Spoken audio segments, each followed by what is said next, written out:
The scalding humiliation hit before the wine did, but the cold, sticky liquid was a close second. It sheeted down the front of the only decent dress Ilara owned, a dark crimson stain spreading over the pale blue silk she'd found at a thrift store and painstakingly restitched. The laughter was sharp, a staccato sound like glass breaking, and it came from Bianca de Vos, a woman sculpted from marble and malice.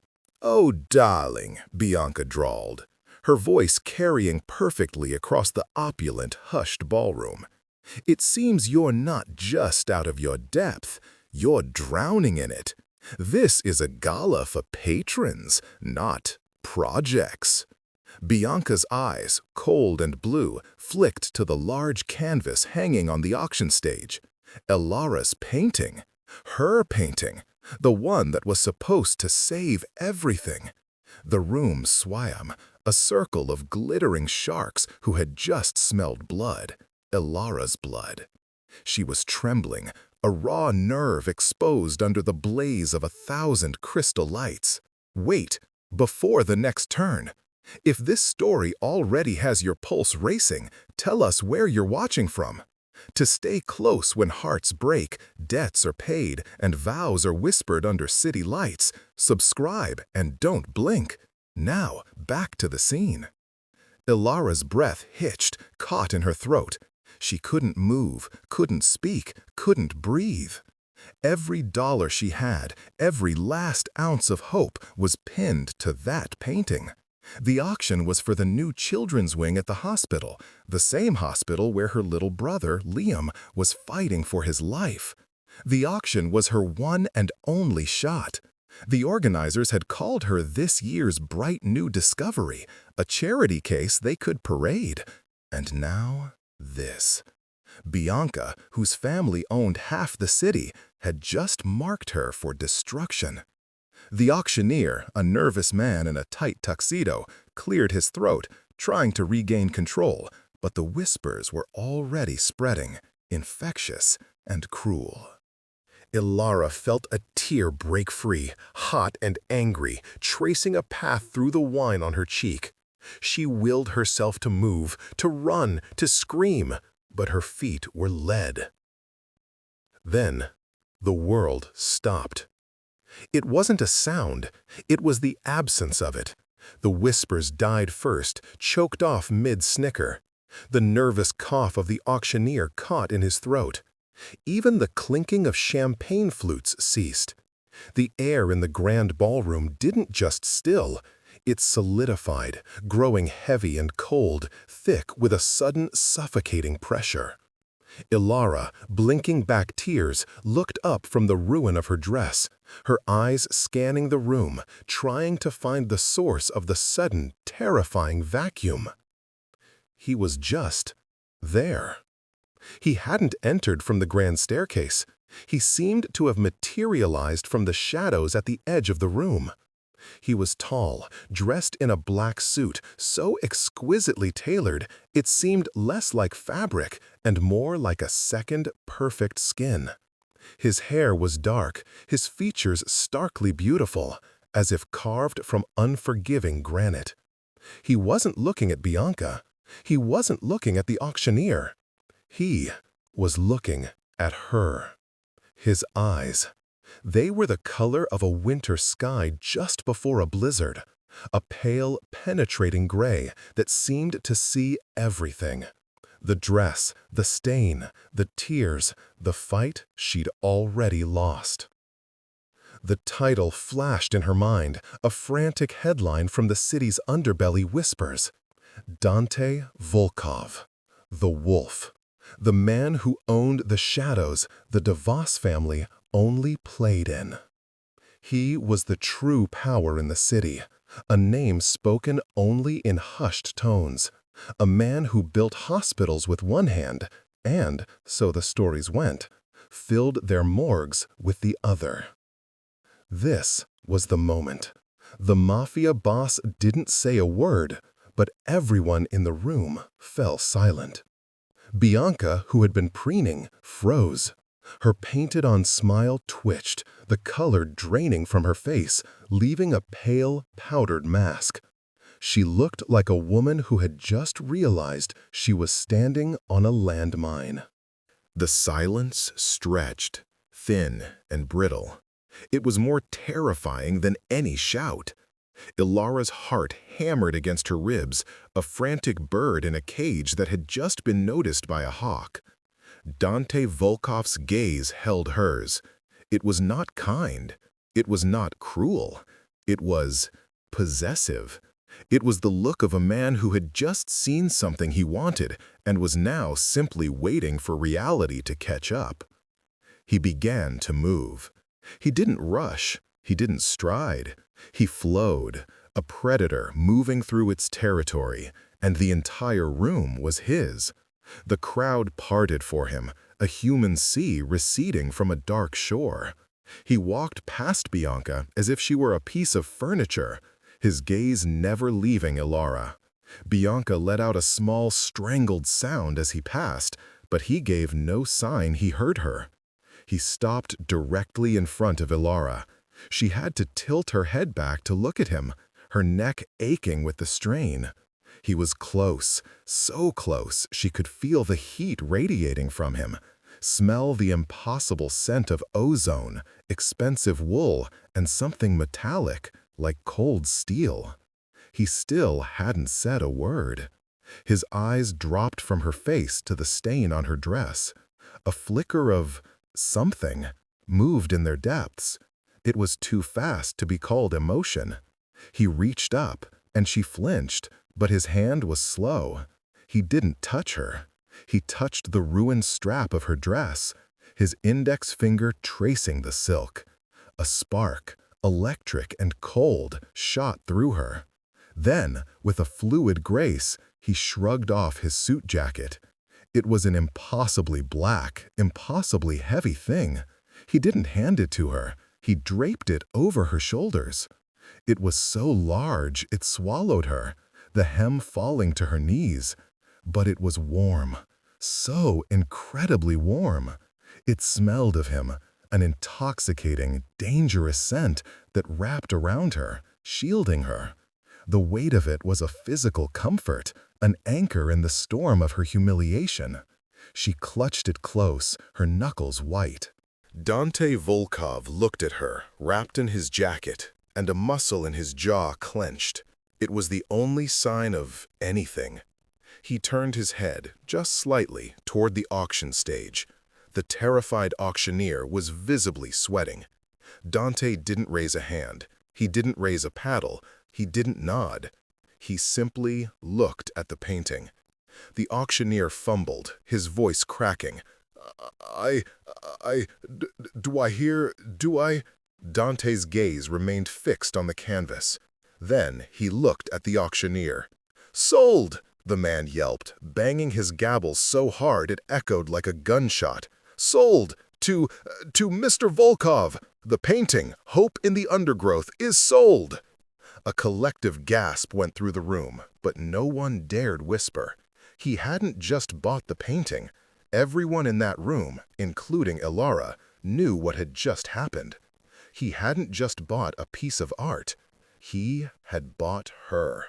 He had claimed her, the way a king claims a contested territory, right in front of his enemies. Dante turned back to Ilara. The silence was still absolute, broken only by the frantic pounding in her ears. He extended a hand. It was a large hand, bare, with clean lines, and a faint tracery of scars across the knuckles. It was not a question. It was not a request. It was a command. His voice, when it finally came, was exactly as she'd imagined.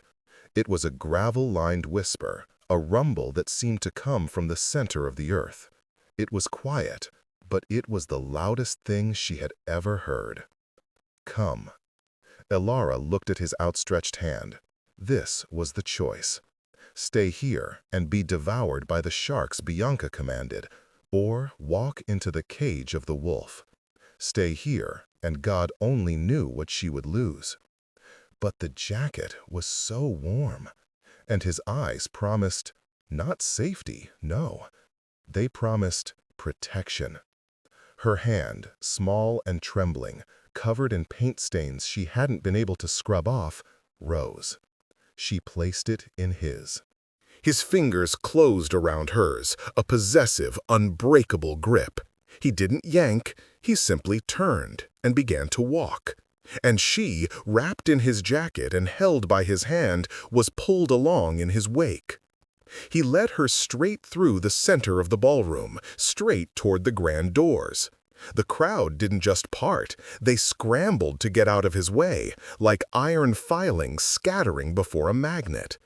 Bianca DeVos was left alone in the center of the room, a statue of her own making, her face a rictus of shock and newfound fear.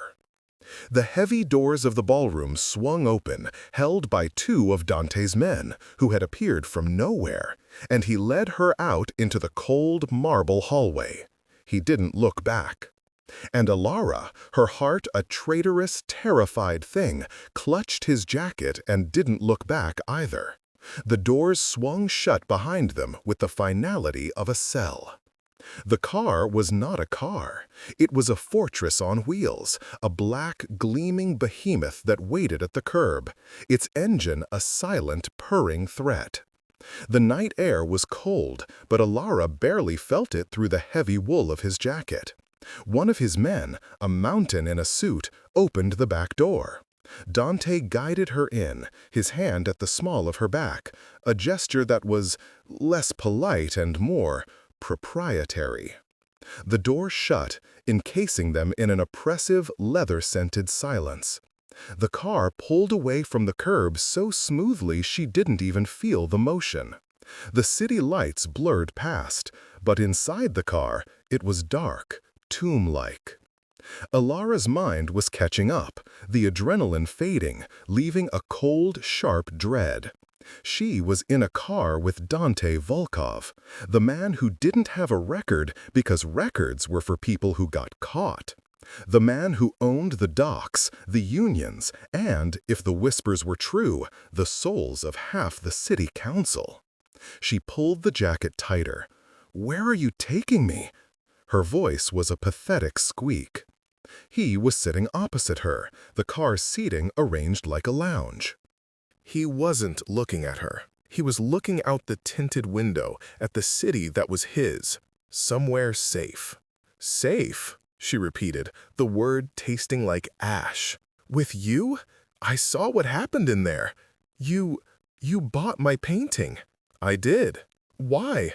His gaze snapped to hers. In the enclosed space, his eyes were even more intense, high beams in the dark. "Why do you think?" I don't know. To make a point? To humiliate Bianca?" A low, dark sound rumbled in his chest. It might have been a laugh, but it held no humor. "Bianca DeVos is an insect. I do not make points with insects. I step on them." The casual cruelty of it sent a fresh shiver down her spine. "Then why?" she insisted, a spark of her old fire returning. "That painting, the money."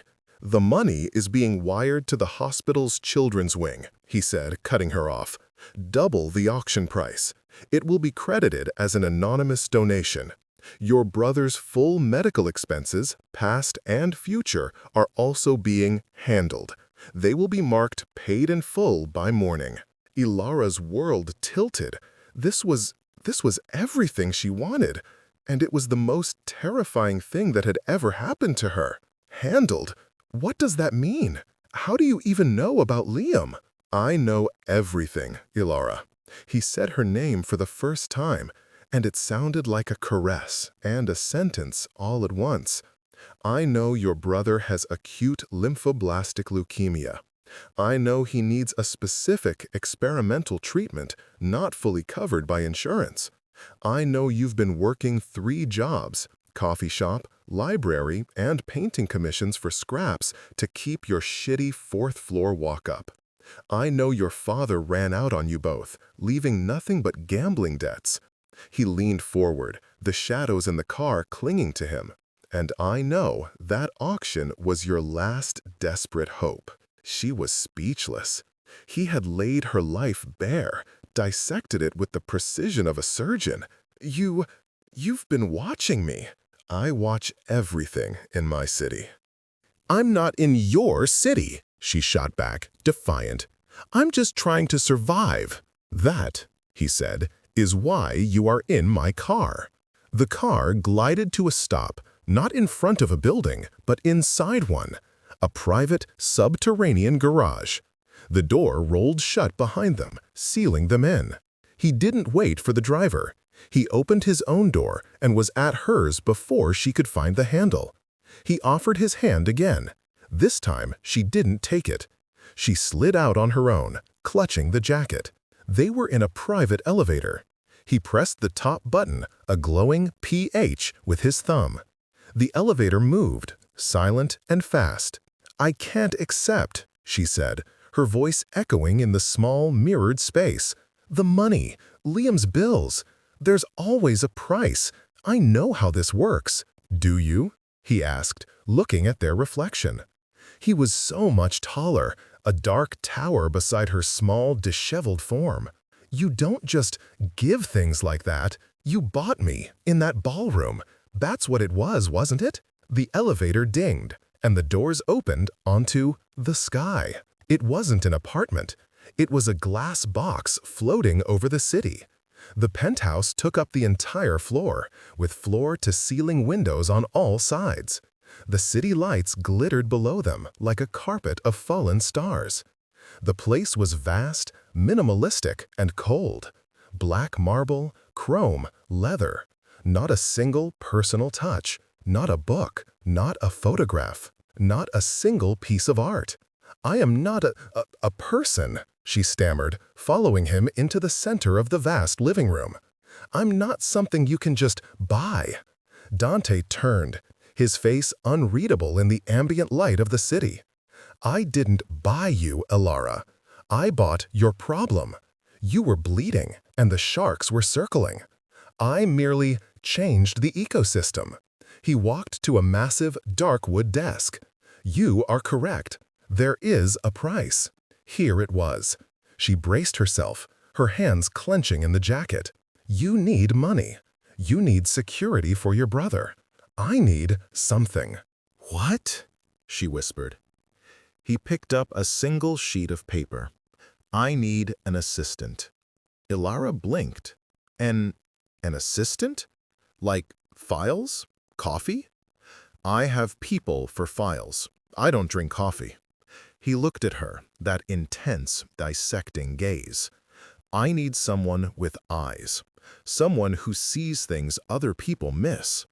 In that ballroom, you weren't just looking at Bianca. You were looking at everyone. You were calculating. You were observing.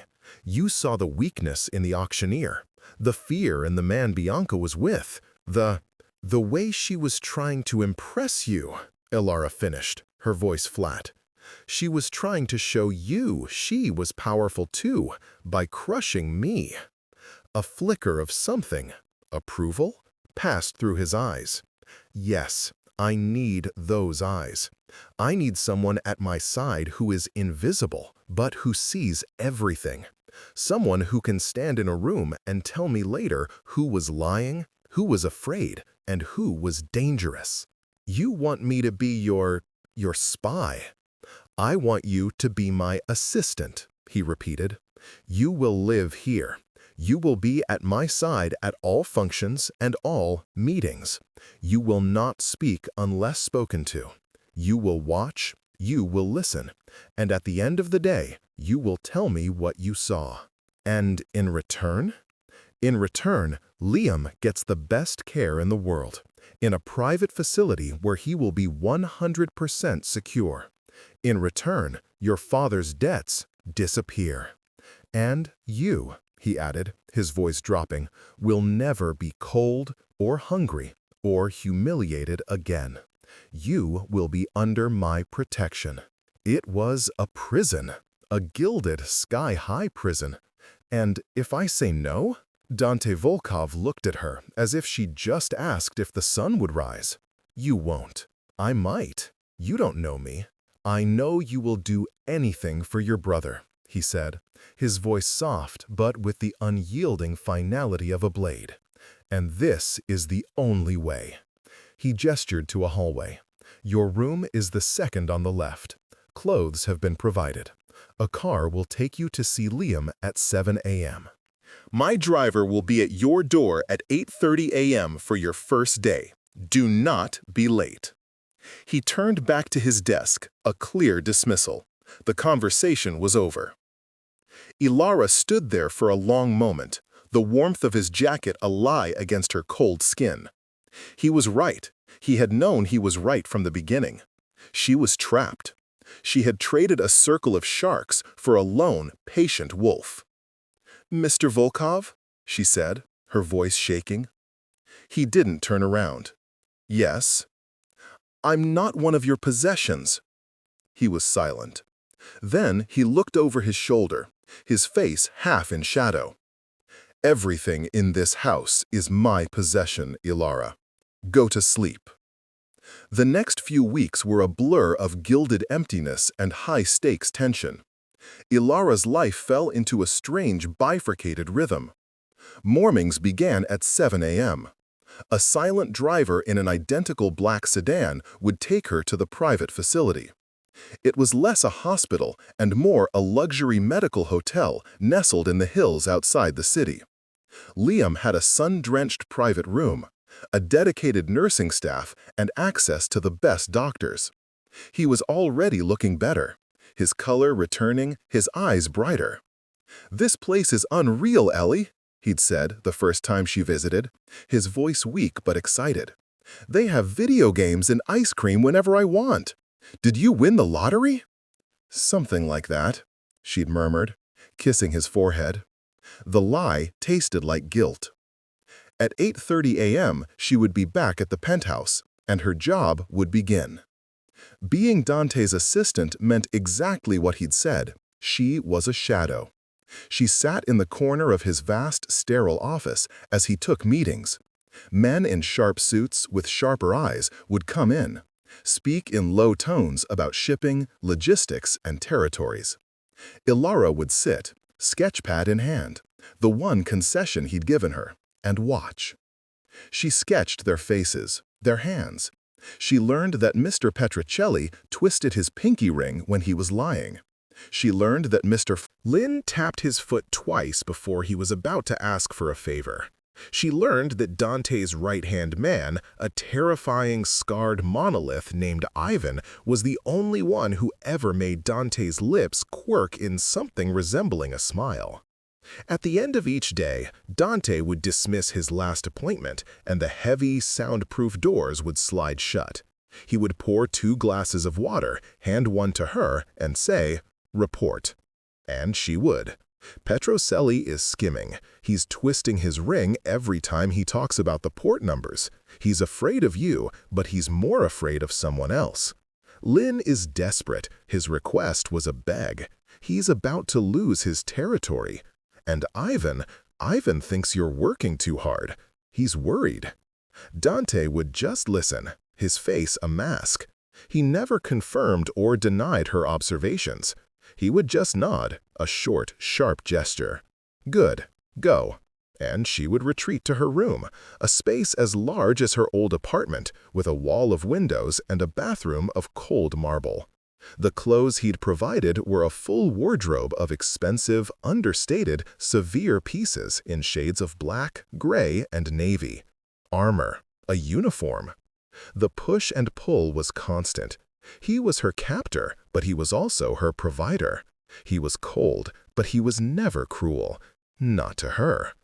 She saw him be cruel for her once. A week into her employment, they were leaving a restaurant. A man, drunk and loud, stumbled out of the bar and blocked her path. "Well, well, look what we have here," he'd slurred, reaching for her. Ilara tensing, but before she could even step back, Dante had moved. He didn't hit the man, he didn't shout. He simply inserted himself between them. He took the man's wrist, his back to Ilara. She heard a low, sickening crack. The man's face went white. his mouth opening in a silent scream. But Dante was already steering her toward the car, his hand on her back. "Don't," he'd said, his voice flat, when she started to tremble. He was filth. She hated him for the violence. She hated herself for the small, dark part of her that felt safe. The penthouse was still cold, but Alara was slowly, unconsciously changing it. She left her sketchbook on the coffee table. She started using the vast, professional-grade kitchen, filling the sterile air with the scent of soup or baked bread. Dante never commented, but he ate what she left for him. The real battle was her art. She had her own room, but she was drawn to the main living area with its panoramic, heartbreakingly beautiful view. One night, unable to sleep, she dragged an easel and a new canvas, purchased with the credit card had provided, which she hated using, out into the center of the living room. She began to paint. She painted the city. Not the glittering, beautiful lie of it, but the one she knew. The hard lines, the shadows, the wires, the feeling of being one small light in a vast, crushing darkness. She was so lost in it, she didn't hear him. "You capture the broken things," a low voice said from behind her. Alara yelped, spinning around, paintbrush in hand. Dante was standing there, dressed in a simple black t-shirt and sweats, his hair mussed from sleep. He looked younger, more human, more dangerous. He was staring at her half-finished canvas. "It's angry," he said. "It's honest," she retorted, her heart pounding. This was hers. He could command her days, but not this. He stepped closer, his gaze locked on the painting. "You see the steel," he murmured, more to himself. "Not just the lights." He reached out, his fingers tracing a dark, jagged line he'd just painted. "Don't touch my work," she snapped, surprising them both. His hand froze, hovering over the canvas. He looked at her, and his eyes were dark, unreadable. The air crackled, thick with unspoken things. He was her boss, her jailer. He could end her, and Liam, with a word. And she had just snapped at him. He held her gaze for a long, suffocating minute. She thought he would be furious. She thought he would remind her of her place. Instead, a slow, almost imperceptible smile touched the corner of his mouth. It was the first time she'd ever seen it. It was devastating. "Everything in this house is mine to touch," he said, his voice a low purr. "But this is not of the house. This is yours." He pulled his hand back. "It needs more red." In the shadows. He turned and walked back to his room, leaving her alone, her heart pounding, her hand shaking so hard she dropped her brush. The fragile truce, the strange, cold peace of their arrangement was shattered 2 days later. Ilara was at the facility with Liam. He was in remission. The doctors were astounded. He was sitting up, laughing, beating her at a stupid racing game. For the first time in a year, Ilara felt a genuine, uncomplicated lightness. She was walking down the pristine white hallway, smiling to herself when she saw him. He was a man, but he looked wrong. He was standing at the nurse's station, but he wasn't talking to a nurse. He was just watching her. His suit was expensive, but ill-fitting. His eyes were small and black, like a shark's. A cold dread, heavier and sharper than anything Dante inspired, flooded her system. This man didn't belong. She ducked into an alcove, her heart in her throat. She fumbled for the phone Dante had given her, a sleek, black burner she was to use for emergencies only. She'd never used it. She called the only number in its contacts. "Ivan." "What?" His gruff voice answered. "I'm at the hospital," she whispered, her voice shaking. "There's a man. He doesn't belong. He's at the nurse's station. Shark eyes, bad suit. There was a pause. Then, describe him. Blonde, slicked back hair, a scar on his chin. He's looking at Liam's room. Ivan, he's looking at Liam's room. Get out. Get out of the hospital now. Go to the front entrance. Don't run. Walk. A car will be there. Do not look back. Do not go back to Liam. Go now. The line clicked dead. Terror gave her wings. She walked, forcing her legs not to tremble, down the hall, past the nurse's station. She didn't look at the man. She kept her eyes on the exit sign. She felt his gaze on her back, a physical, slimy weight. She burst out the front doors into the sunshine. A black sedan, not her usual one, screeched to a halt in front of her. The back door flew open. Ivan was in the passenger seat. "Get in!" he roared. She dove in, and the car peeled out before the door was even shut. "What's happening?" she panted, her hands shaking. "Who was that?" Ivan turned in his seat. His face was granite. A rival, a man named Markov. "He's a problem. We didn't think he knew about you, or the boy." "He was at the hospital. He was near my brother." "He won't be for long," Ivan said, his voice a low growl. He was checking the magazine of a gun. Ilara's stomach churned. The car took them back to the penthouse, but not through the garage. They went through a high-security checkpoint, down a different ramp. Ivan and two other men hustled her into the elevator. When the doors opened, Dante was waiting. He wasn't in his suit. He was in a dress shirt, sleeves rolled up, revealing forearms corded with muscle and covered in the dark, intricate tattoos of his world. Domes, stars, a language she couldn't read. He was on the phone, speaking rapid, angry Russian. He saw her, and his face, which she thought was always a mask, went pale. He hung up the phone. "Are you hurt?" he demanded. "No, I left, like Ivan said, but Liam.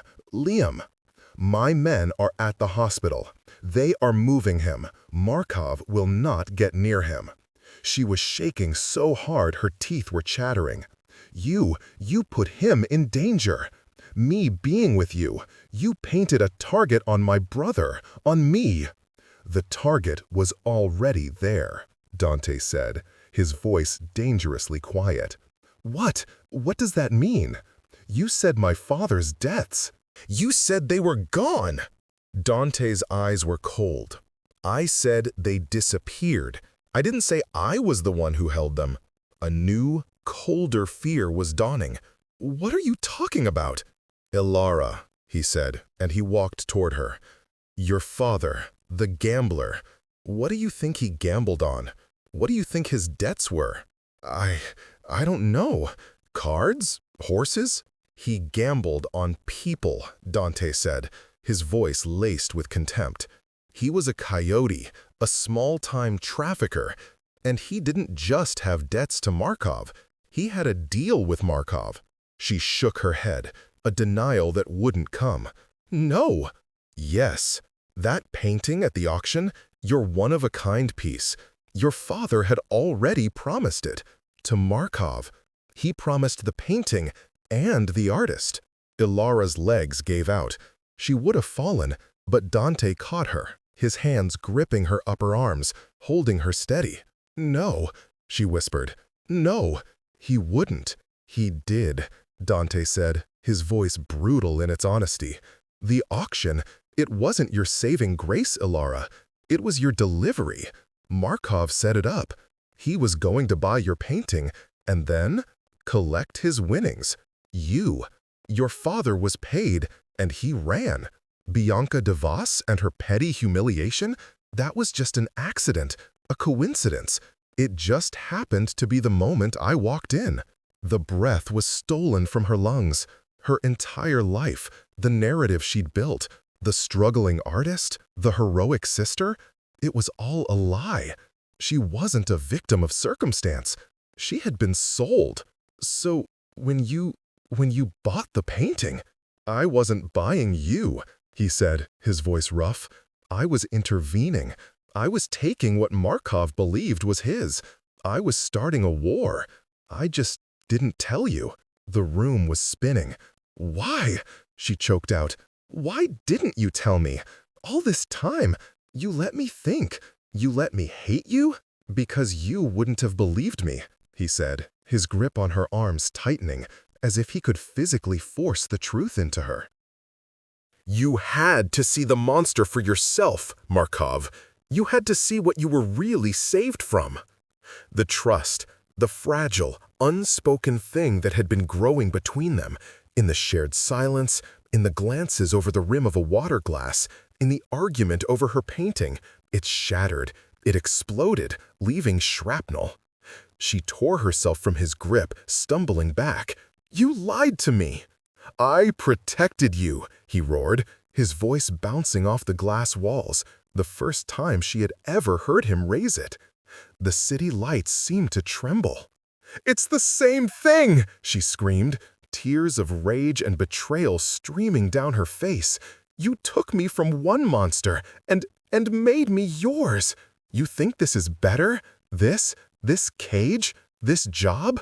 Watching you be him? Yes, he said, his voice dropping back to that deadly quiet. It is better. It's not, she whispered, her heart breaking. It's just a prettier cage. She turned and ran to her room, slamming the door. She heard something shatter in the living room, a glass, a vase, followed by a low, guttural roar of pure Russian fury. She collapsed onto the bed, her body racked with sobs. She had been saved by a monster, only to be owned by him. And the worst part was, the most terrifying, sickening part, she wasn't sure which monster she feared more, or which one she was starting to not hate. The penthouse was no longer a cage, it was a war zone, a cold, silent war zone. Ilar didn't leave her room, except to go to the kitchen for water. Dante didn't summon her. The 7 a.m. car to the hospital didn't come. Her phone, the burner, was dead. She was truly, utterly his prisoner.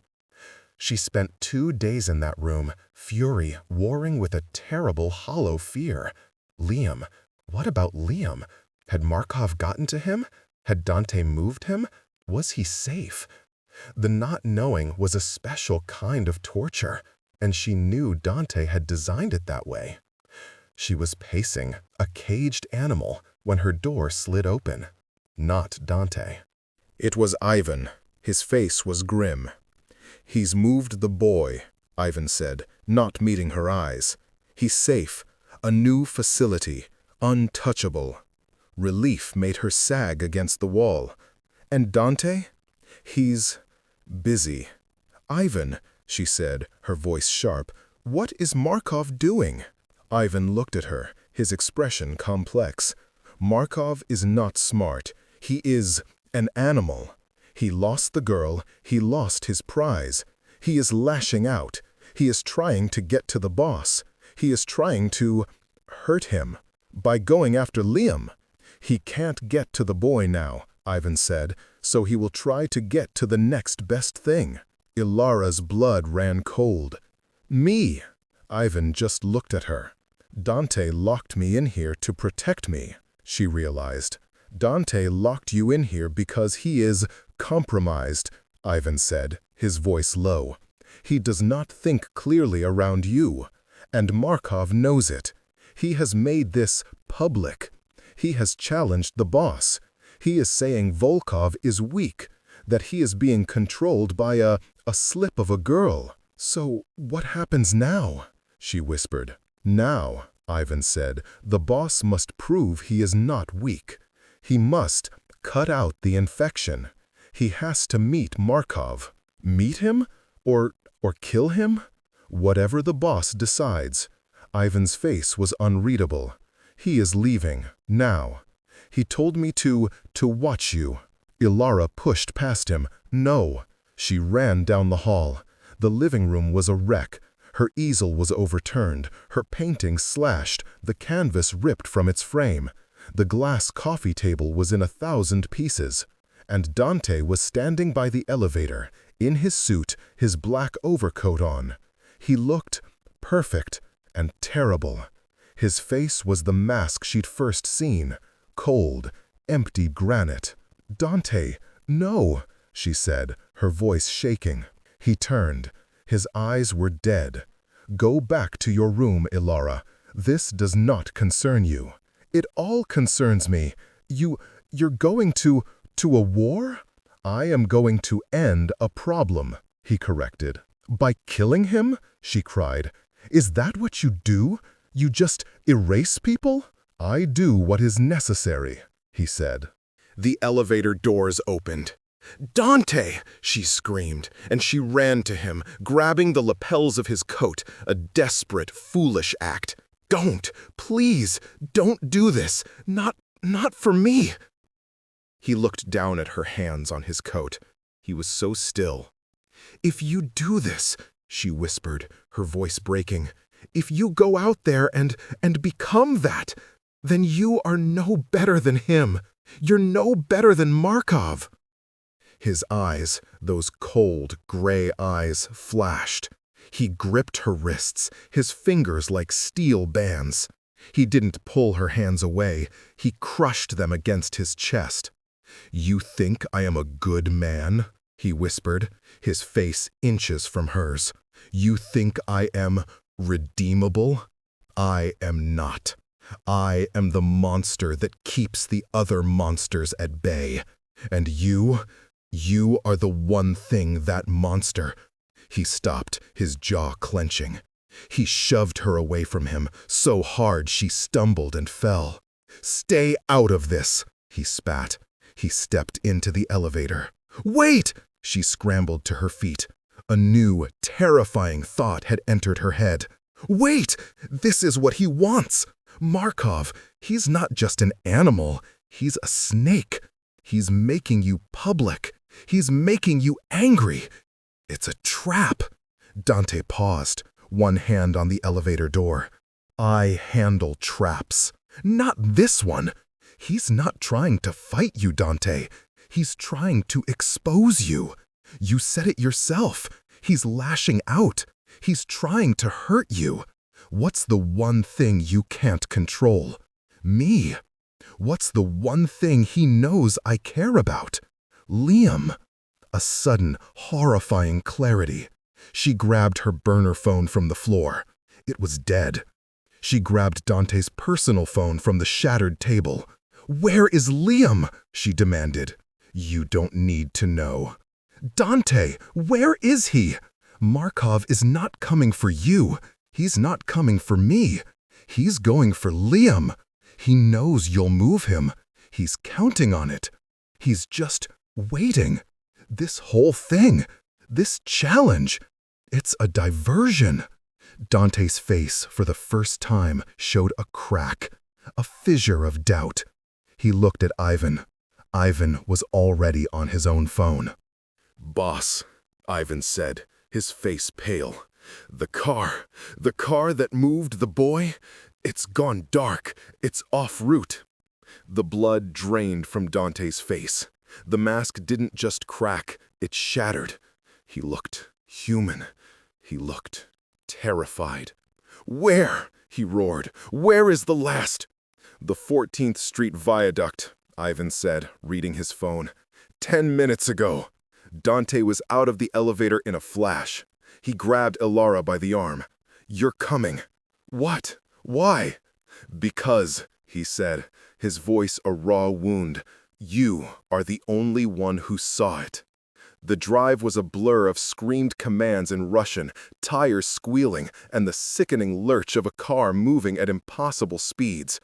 Ilara was pinned between Dante and the door, his hand gripping her thigh so hard it would bruise, as if he was anchoring himself to her. They screeched to a halt under the viaduct. It was a desolate, dark place. 2 black sedans were parked, their doors open. And in the middle, a white, unmarked ambulance, Liam's transport. Markov was there, his blonde hair gleaming under the single flickering orange light. He had Liam. A gun was pressed to her brother's small, sleeping head. "Dante!" Markov shouted, a manic grin on his face. "You came? And you brought the pretty bird? Good! This is perfect!" "Let the boy go, Markov," Dante said, his voice a low, vibrating growl.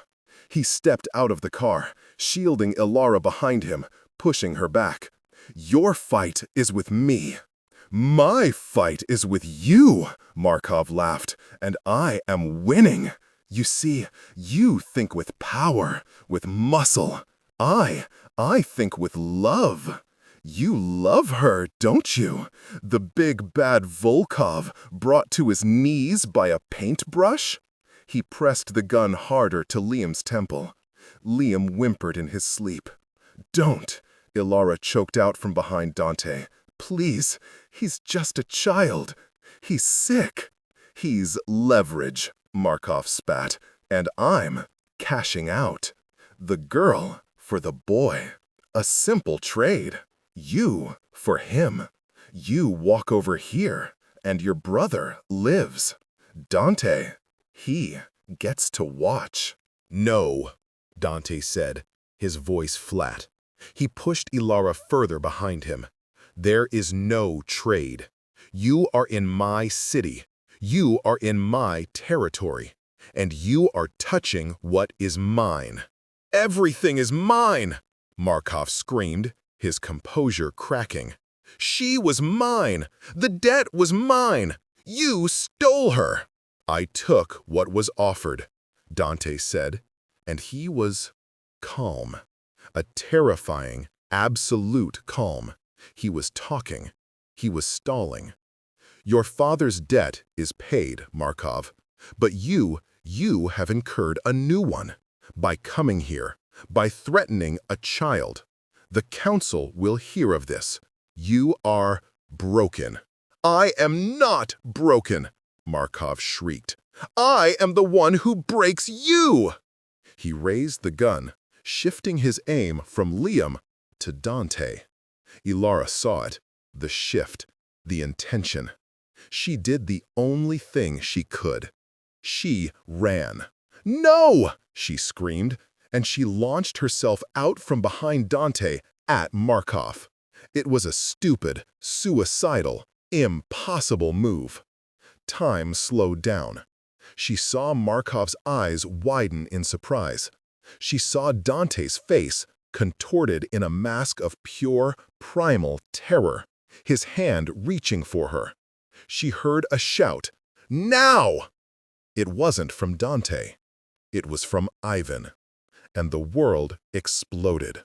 Not in a gunshot, but in light. A dozen high-beam headlights from 6 cars that had been hidden in the shadows, all turning on at once, bathing the scene in a blinding, artificial day. Markov cried out, throwing a hand up. A shot did ring out, but it wasn't a gun. It was a taser. It hit Markov square in the chest. He lit up, a grotesque dancing puppet, and then crumpled to the ground, unconscious. Simultaneously, 2 of Dante's men, who had apparently been in the ambulance, grabbed Liam, bundling him into a blanket. Ivan was at Ilara's side, yanking her back. "Get her in the car!" Dante wasn't moving. He was just staring. Staring at the spot where she had been. Staring at the spot she had been willing to... "Dante!" she screamed. He turned, his eyes finding hers. He crossed the space in 2 strides. He didn't check on Liam. He didn't look at Markov. He came to her. He grabbed her, his hands on her face, his thumbs brushing the tears from her cheeks. He was shaking. The invincible, untouchable Dante Volkov was shaking. You idiotka!" he whispered, his voice cracking, a mix of Russian and English. "You stupid girl! You could have. He was going to shoot you," she whispered, her hands coming up to cover his. I couldn't let him. He stared at her, and the mask was gone. There was no boss. There was no monster. There was just him. A man, raw and exposed, in the middle of a dark, wet street. He pulled her against him, a crushing, desperate embrace. His face buried in her hair, and he just held her. He held her as his men efficiently and silently cleaned up the scene, dragging Markov away, securing Liam in a new, warm car. He just held her, as if she was the only thing holding him together. "Why?" she cried into his chest, her voice muffled. "Why do this for me? For Liam? This? All of this?" He was silent for a long, long time. Then he pulled back, just enough to look at her. His gray eyes were no longer cold. They were burning. "Because," he said, his voice rough, "when I saw you in that ballroom with the wine on your dress, you were the only one not wearing a mask, and they were trying to make you wear one." He touched her face, his calloused thumb tracing her jaw. "I do not break the things I find beautiful. I protect them." This was his confession. This was his claim. He leaned down, and his lips, which she'd only seen press into hard, thin lines, touched her forehead. It wasn't a kiss of passion. It was a kiss of ownership, a brand, a promise. "Moya," he whispered against her skin. "Mine." He picked her up, one arm under her legs, the other around her back, as if she weighed nothing. "Ivan," he barked, his voice returning to its normal, commanding tone. "Clean this. I want him gone. I want his name erased. I want his entire operation dissolved by morning." "Yes, boss," Ivan said, a rare, genuine smile on his face. Dante carried Ilara to his car, ignoring her protests that she could walk. He sat her in the back, and then slid in beside her. He didn't let her go. He just pulled her against his side, his arm a heavy, warm bar across her shoulders. He tapped on the glass. Home. The penthouse was different. Or maybe they were. The shattered glass was gone. The slashed painting was gone. But it wasn't sterile. It was quiet. Weeks had passed since the viaduct. Weeks of peace. Liam was in a new long-term care facility in Switzerland, a place for difficult cases that looked more like a five-star mountain resort. Ilara had spent a week with him, holding his hand, before Dante had come to bring her home. And it was home. She was painting again, in the middle of the living room. Dante had had a new easel built for her, a massive, beautiful thing of dark walnut, and a supply of canvases that would last a lifetime. She was painting him. He was at his desk, as he always was, the city lights a crown of fire behind him. He was on the phone, but his voice was quiet. The war was over.